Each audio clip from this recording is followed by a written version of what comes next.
সুপ্রভাত বন্ধুরা। দেখো আজ সকাল সকাল আমার মেয়ে সাজাতে শুরু করে দিয়েছে। সাজানো অনেকটা কমপ্লিট হয়ে এসছে। আমিও কিছুটা হেল্প করেছি। ওপরে যেগুলো হাত পায়নি ওগুলো আমি লাগিয়ে দিয়েছি, তারপর বাকিটা ও নিজেই করছে সব কিছু। তা খুব তাড়াতাড়ি উঠেছে, সকাল থেকে উঠে কাজ করতে শুরু করে দিয়েছে। খুব পছন্দ করে এগুলো।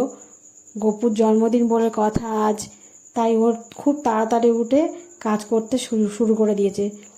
ও কখন রাতে ওর ঘুমই হচ্ছিল না, কখন সাজাবো। ও যেই একবার ডেকেছি ব্যাস সঙ্গে সঙ্গে উঠে পড়েছে। আর পরীক্ষার সময় বা এমনি পড়ার সময় ডাকলে ওঠে না। আর মেয়ে শুধু বলছে আমার ঠিক হচ্ছে। ভালো হয়নি বলো, তোমরাই বলো কেমন হয়েছে। আমার তো খুবই ভালো লেগেছে। সিম্পলের উপর থেকে খুব সুন্দর সাজিয়েছে।